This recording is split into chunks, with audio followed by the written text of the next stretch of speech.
Welcome to the Bill Mason Show. It's November the 6th, 2019. I'm Mason. And I'm Bill. Hey, Bill, how you doing today? I'm living the dream. Good. We have a lot to talk about today. Of course, Trump had a rally there tonight. It was a packed crowd. And and we're also going to talk about Jeffrey Epstein. We're going to talk about the whistleblower. We're going to name his name because there's no one else would name his name. We're going to name his name tonight on the show. And so welcome to the show. So let's go into Jeffrey Epstein. What do you think about that video from ABC News? I am glad that there are people like Project Veritas who will put something like that out regarding the repercussions, because apparently her lawyer is already involved. And and Project Veritas is no stranger to go battling things out in court, but you just wonder, like, who is the arbiter of truth at this point? How do we get information when you know that companies like ABC, CBS, CNN are going to have something as damning as that and hold it back for political reasons, not to damage a holy Clinton? I mean, it's crazy. Yeah, it's crazy. And of course, the Queen Palace was involved, threatening ABC News because Prince Andrew was involved. And the Saudis. There's two Saudis that were listed too. Right. I heard. Saudis. There's Bill Clinton, of course, flew on the plane to go to the island. Yep. And to God knows what they did there. So as you know, she's the pedophile king, and we're going to show this video. And we're going to get other people's thoughts. So right now we're going to show this video and then we're going to talk about it a little bit. Here we go.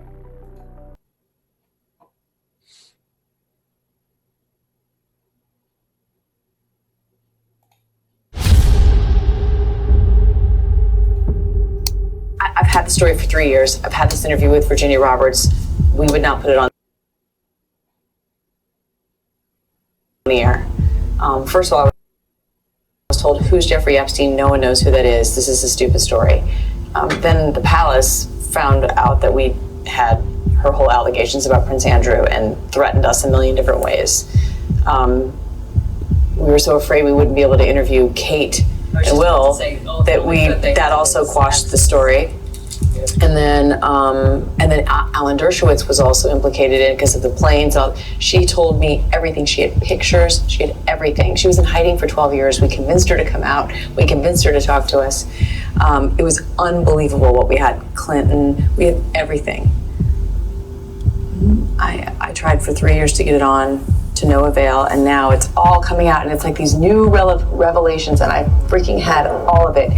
I'm so pissed right now. Like, every day I get more and more pissed because I'm just like, oh my God, what we had was unreal.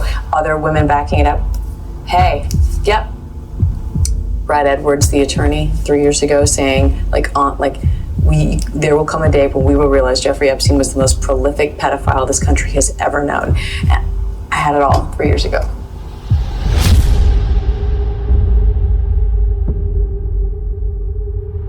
Would you raise your right hand, please? Yes. Do you solemnly swear the testimony you're about to give will be the truth, the whole truth, and nothing but the truth, so help you God? Yes, I did. First of all, I was told, who's Jeffrey Epstein? No one knows who that is. It was unbelievable what we had. Clinton, we had everything. Then the palace found out that we had her whole allegations about Prince Andrew and threatened us a million different ways. I've had the story for 3 years. I've had this interview with Virginia Roberts. We would not put it on the air. That's tape leaked to us by our latest network insider. This brave insider works at ABC News. ABC News anchorwoman Amy Robach is talking to her producer on a hot mic. She says she had the Jeffrey Epstein story 3 years ago, and her bosses at ABC News spiked it. And then Alan Dershowitz was also implicated in it because of the planes. She told me everything. She had pictures. She had everything. She was in hiding for 12 years. We convinced her to come out. We convinced her to talk to us. It was unbelievable what we had. Clinton. We had everything. I tried for 3 years to get it on, to no avail, and now it's all coming out, and it's like these new revelations, and I freaking had all of it. I'm so pissed right now. Like every day I get more and more pissed because I'm just like, oh my God, what we had was unreal. Our insider told us this tape was recorded earlier this year in late August, a day or so after this NPR report came out sharply criticizing ABC News for not broadcasting the Robach Jeffrey interview years ago. ABC is episodically. All right, so that's a clip of the video. It's amazing. She wasn't on mic. It was a talking to a producer. So yeah, she didn't even know probably that mic was on. Right. And so, but still, I think everybody should go to Project Veritas. They did a great job. I commend them for finding out the information and getting that out. As far as Epstein's concerned, I mean, what are your thoughts, Bill? Well, I think he did not kill himself, for one. Right. I am sure I'm not alone in that. The way the guy, I think the scariest thing to think about is like how this guy became worth so much money in such a short time. And then you start to connect the dots. And I mean, this woman, I think her name was, what was her name? Virginia Guffrey, I think. She was the one who was naming names. Right. And I mean, the former New Mexico governor is in there. Mm-hmm. Alan Dershowitz. I mean, another senator from Maine, George Mitchell. Like these guys are guys that run for office and smile in your face and wave, and they're doing dastardly stuff to this woman, passing her around like she was a plate of cheese dip. Yeah, not including the Haiti kids that was taken. I mean, you name it, from children to women being brought there by the island, not by their choice, but kidnapped. In most cases, drugged as well. There's allegations that they were, some girls were homeless or living on the streets, and Epstein and his cronies would pull up and say, "Hey, jump in this car or whatever." And next thing I know, they wake up on a plane. Right. I mean, unbelievable. It is crazy. I mean, there's so much more. I think in a future episode, I think we should do a timeline of Jeffrey Epstein, because I know supposedly, this is not factual, but supposedly he was the Bernie Madoff that was not caught, because he made most of his money on Wall Street. Yeah. So we'll do a timeline of what happened during his whole life to hopefully piece it together later on in another show. But right now, let's go to the juicy story of the day. Of course, Don Jr. Reposted an article on Twitter. Everybody's mad at him. All the major media is mad at him because everybody knew who the name of the whistleblower was. But he retweeted it. Of course, the tweet disappeared naturally. So well, magically, of course. So tell me, who is the whistleblower? Let's go ahead and get it out and open. Let's finally tell somebody who the whistleblower is. Yeah, if you haven't heard, you heard it here. It's Eric Kiermella. I think that's his. Kiermella. That's his name. Yep. Reportedly connections to Joe Biden, the Obama administration, and John Brennan. And this seems almost to me like they needed a face and a name, and he was a placement, for into the Trump organization. They kept it hush until, they and the Strzok and Page text talked about various insurance policies, and everybody's been trying to figure it out. But I mean, maybe they had more than one, and maybe this guy was like the last resort, the reserve parachute. I mean, it's getting close. And I think they're going to try to drag this out. As you can see, this impeachment proceeding literally makes no sense, to still doesn't make sense, to still hasn't technically hit the House floor. I mean, this is a joke. Well, they are going to impeach him. That's probably a foregone conclusion. Yeah. I don't see how there's any way not to, because the Democrats hold the House. As far as the Senate, the rumor is, now that what I heard was two rumors. One, they're going to squash it and that'll be it. Or two, what they're saying, there's going to be some globalists to come out I think I heard that too. They need 10 of them, I think. They need 10 of them to come out to remove him. So of course, we got Mitt Romney. We Yeah, got definitely in pocket. yes. I mean, we got a few of them there that's going to could flip at any second. Yeah, and the thing is that if these swampy type guys really get nervous, and I'm not calling out like that there are Republicans that are, deep in the swamp, but this game is played behind closed doors where they go up to regular guys who maybe aren't involved and say, "Hey, that trip you took to Greece last year, we got a picture of you out to dinner with some Ukrainian woman." And all of a sudden he's like, "Oh, no. Whatever you want." you Right. know, that's what I worry about is the pressure tactic that they play in politics where it's their livelihood. And then all these guys are going to, be under the thumb, like, oh, do you want to ruin the Republican Party? And then what they also try to do is they try to say, don't forget, he's not really a Republican, and you can turn on him and you will be fine. Right. So like, that's the scary part of it too, is that the solidarity that should be there for him and be like, there are a few that'll, die on the mountaintop of Trump, but there are other ones who are awfully shaky, man. And they're not ready to get in the game. And I worry about those guys when it comes down to a vote. But if it does get to the point where Mitch McConnell says, okay, we need evidence, where is it? I mean, right. I don't know what's going to happen at that point. Well, we'll see. So we got the whistleblower. None of the major media is saying his name. No, they're protecting him, and the reasons why is, like you said, he's a Democrat operative, and sure. So they have to get him out or make him look bad before the election. Exactly, and I think the most that they've done is keep Trump in a negative light for 3 years. They've tried and they've succeeded because you think about it, like I said, like, who is the arbiter of truth? Who holds the actual truth? And like, for example, Google, you'll go to Google something, the first 10 results that you get about Trump are anti-Trump. It doesn't matter whether it's true or false. It's just there, your first 10. You have to scroll 3 or 4 pages to get through. Even to find the Project Veritas video, for me, typing in Project Veritas, it wasn't the first result that came up. A CNN article came up first. So I'm like, well, I know when we do research for the show, you don't know what to believe. You got CNN, MSNBC, and said, "Wait, I can't go there. What kind of, you don't know what's fake and what's real news." I find myself like triple checking sometimes, because I will follow a link and then you'll see, like, real quick in the top corner, it'll say like ad aware or ad click or double click or whatever, and it'll redirect you somewhere else. Right. So even though your click might say USA Today article, for example, I had this happen today. It says USA Today. I'm like, okay, let me see what they have to say. Boom. Next thing I know, I end up on like some like leftist political hack page. I know. So we'll talk about the whistleblower more. I'm sure more and more is going to come out about that. So I understand you took a look at the video with Eric Snowden on Joe Rogan's show.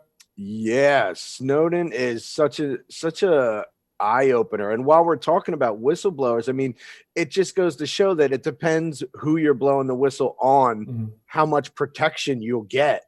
Because, like, Adam Schiff will die for this guy apparently, but Snowden revealing the mass surveillance and the the mass saving and keeping these records on everyone. That's the scary part, is that it's not necessarily criminals. It's not people that you would want to watch, which is where it started. But once they realize that, one thing he said that really blew my mind is everything in your cell phone is spy technology. Right. Everything from your camera, from your GPS beacons, from your what did he say is in the chip? Some kind of it's called a device locator, something like that. He dropped so many technical terms, it's hard to follow, but everything in this phone is a spy device, and it's on 24/7. They can turn on everything from your microphone to scroll through, mirror your screen during phone calls. So the fact that this whistleblower or anybody else is getting this massive protection for just turning on Trump And you got a guy who like Eric Snowden who turned on the corruptness of the NSA and literally is now living in Russia somewhere, Right. you know, because they took his visa away. Just shows that you can't blow the whistle on the wrong people because you don't get protection. Right, that's true. I mean, just like, the Chinese cell phone company wanted to come to the United States, and Yes. they had all the spyware for Yep. China. Of course, Right. we want the spyware for ours. Sure. The whole world. The NSA wants the monopoly on On the spying spyware. game. Right. Yeah. So, I mean, we're all been listening to. Me and you are probably on the list somewhere. I don't know. I'm pretty sure I I'm know on we're probably Central down List. further on the list, but Yeah. Anyway. So, as far as the next subject, you said you was going to talk about something that's kind of dear to your heart too, as well. Well, the thing that I was looking into was let's see. Oh, well, the other thing I was thinking about is how this global picture. So the global picture of what's going on, everybody here is kind of focused on the United States, and it really is the last thing that floats in an ocean of debris. And the globalist picture, these guys that funnel money into various things like your George Soros types, you don't realize how much influence they actually have until you see how many nonprofits they run and how many super PACs they run. And then you start to say, like, you'll watch someone demonize the NRA, okay, when there's a shooting, and they'll say the NRA is the reason for the shooting. And the NRA is a nonprofit organization that supports everybody's gun rights. You could be black or Haitian or literally a fresh new citizen from Saudi Arabia. They still support your right to own a firearm. But then you have these other organizations that are not for profit and these super PACs that are literally doing the Agenda 21 type stuff behind the scenes. And like I said, there was this bill. It's HR 1111 that literally wants to hand over the United States to these like subcommittees of the UN, and they want to implement, and anyone can look this up. It's right on congress.gov. It's scary. The parent bill was HR 808, which got shot down during the Obama administration because it literally had a secretary of gun confiscation appointee, and I think that scared a lot of people. But they basically found a way to hide that wording in HR 111 and give the UN a peacekeeping authority over the United States to the point where the Secretary of State has to report to the United Nations. Right. It's crazy. Yeah, I mean, they were giving, or the Democrats were giving, and Bush too, giving all the control to the United Nations, from immigration to gun control to you name it, and all these trade organizations was going to merge all this together. So when Supreme Court rules, they would rule on trade agreements, World Organization treaties, the United Nations. It wouldn't be about our Constitution at all. No, I mean, it gets in the way. And you could see that it gets in the way of these politicians when they really start to talk about policies. It's always about trying to get that government power back that the Constitution, the Bill of Rights kind of limited for them. They really want to get rid of that, because if you look at like places like Russia that didn't have anything in place when they fell, people just ran in and took over whatever they could. They took over the energy sources. They took over the military. They took over the police, and no one could stop them. And that's literally kind of the dividing line I think Democrats are looking for, to be in the places of power and then to take it away from everyone underneath. Right. Well, I'm telling you, if they win the 2020 election, me and you are going to be rounded up into some kind of concentration camp. I mean, it is bad. I mean, I don't know if you can say Alex Jones on YouTube or not, but Alex Jones, man, he got everything taken away from his Facebook, Twitter, Instagram, his PayPal account, you name it. I mean, it's like 200 and something organizations took things away from him. No due process, no court ruling, no criminal conviction, no nothing. and they took it all away. And He they can do that can't to anybody. even.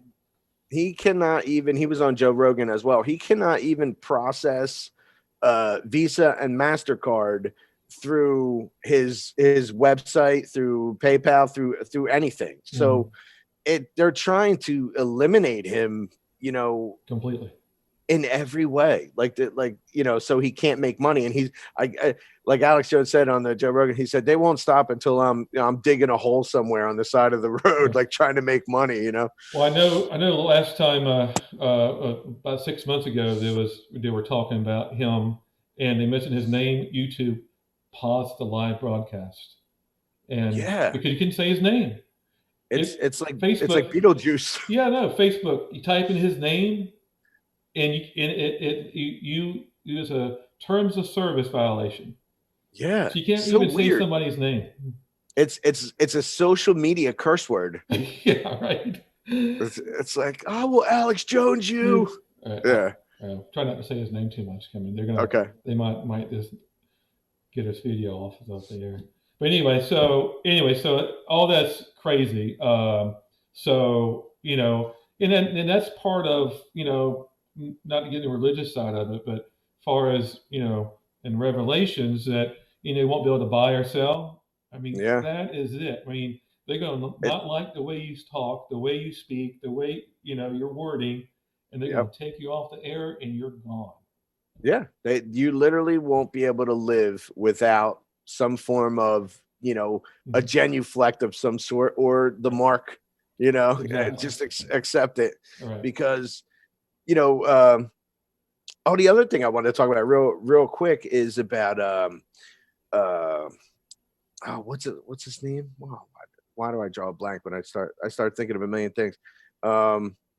His name's Mark.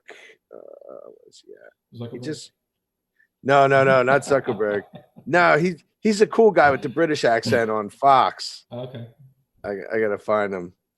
But he wrote a book, and I mean there was some no, not Mark Levin. I have all his book. I have all his books, by the way. I could talk about him forever too. No, he's the British guy. Okay. Yeah, Mark Levin, not British. I don't know why I can't remember his name. Why am I blowing this right now? All right. Let's see. I knew I found him. Well, while you find that, just to let you know, I mean, they're trying to get the CIA director to protect the whistleblower. I mean, I don't understand that. So yeah, it must be nice. Like I said, it must be nice for that whistleblower because can't protect Snowden, but you can protect this whistleblower. Well, I mean, Snowden was a former CIA employee. He had worked for NSA, CIA, and the real eye opener about Snowden is that he was never listed on any of their documents or anything as an employee. He worked for Dell Computers as a consultant. Mm-hmm. So, he was also opening the world's eyes up into saying like, yeah, these guys that work for Dell or IBM or whatever, they're also CIA operatives. Anybody who's an analyst is an operative. Exactly. Everybody's a agent, like a secret agent or something like that. Yeah. So I have the Drudge up right now. It has top line says CIA director and crosshairs, meaning that their article states that they're going to try to protect the whistleblower, like Trump is going to do something to the whistleblower. So yeah, like he dog whistles, and then all of a sudden the guy ends up in the river. Right. Come on, man. Exactly. But so I think that from the whistleblower, and there's really nothing in the phone call. There's nothing in anything that would implicate Trump for impeachment. Yeah, it's for the, there we go again.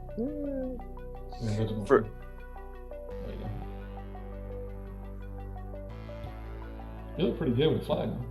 Yeah, cool. It's just flowing through me.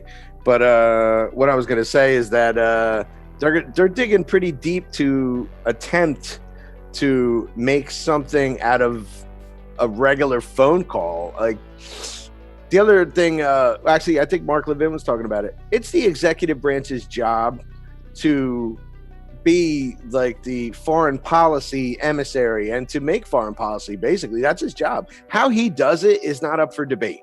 Right. To really reach through a phone call like that and try to make it like he's withholding something. I think one of the biggest evidences that came forward today was that when this guy took over, the new Ukrainian president, he didn't even know anything was coming. He had no idea, and they got it.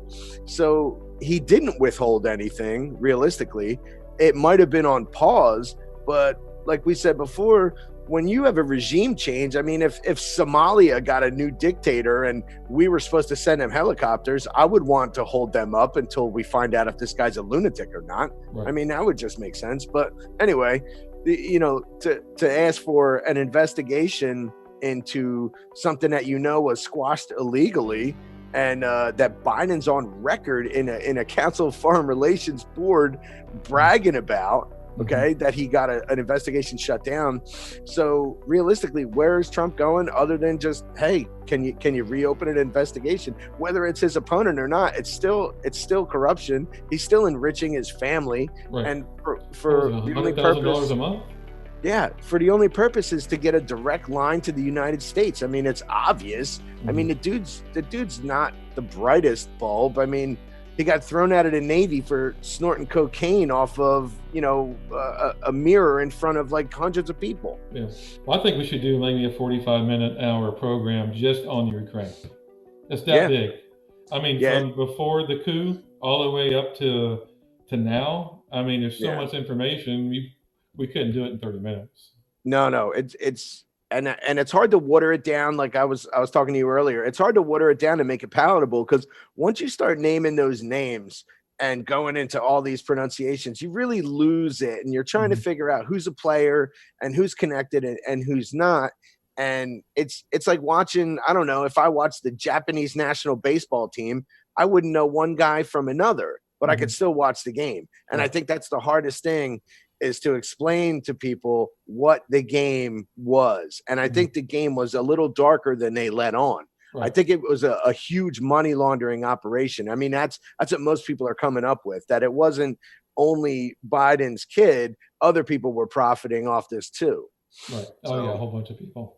It's going to get dark, and it's going to get nasty, and it's going to come down to who do they want to throw under the bus? Because it's going to get to a point where it's undeniable, and they're going to have to throw someone under the bus to get it to stop.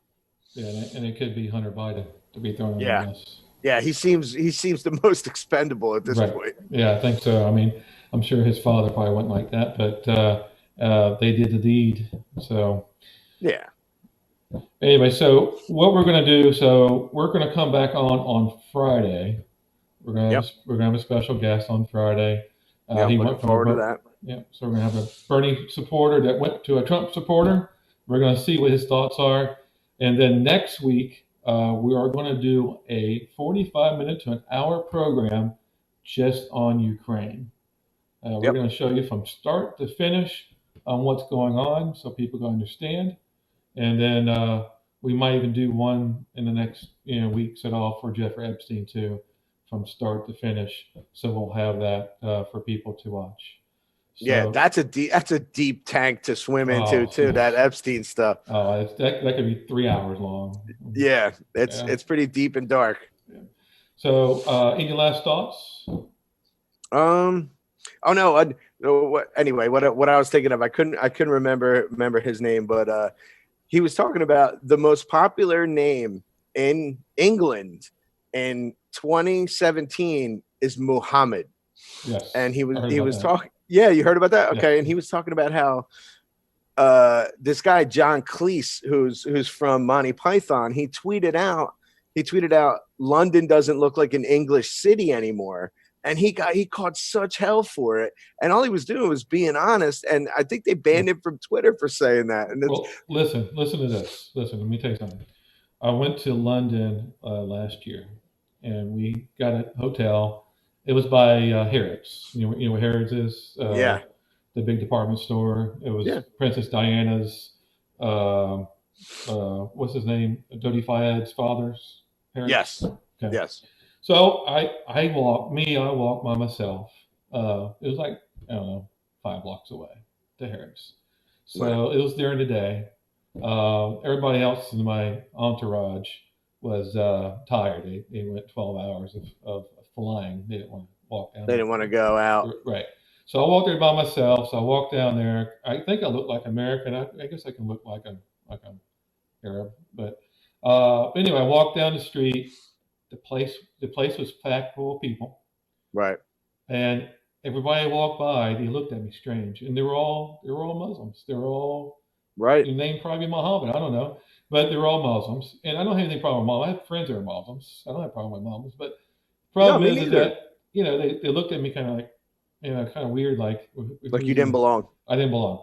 Yeah. So I go in Harrods, the place was packed, and all of it was all Muslim people in there. There was no Britain people. They're probably Britain citizens, but they all came from somewhere else as far as Middle East. Yep. So, but anyway, so that's probably why he said that it doesn't look like London no longer looks like London anymore. It's because when you walk down that street, it definitely does not look like London. Right. And John Cleese is a guy, he was like an icon. Like, he was an English icon. You could recognize him pretty. I'm a fan, so maybe it's just me, but for him to say that it's not it doesn't look English anymore, they immediately called him out as he's a racist, he's a bigot. No, he's just being honest. Right.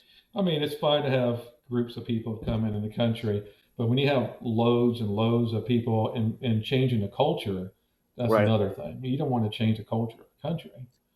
No, because it becomes like a toxic thing. So the reason that countries are countries is because they have borders and they have culture inside those borders. Like, you think of Europe and it's like pretty tiny, and you drive an hour, you could be in another country and it's a totally different culture. Right. And there are people now that Angela Merkel is at the point where I think Mohammed is going to be the most popular name in Germany as well. Right. Because now there is close to 1.6 million, I think was the last estimate.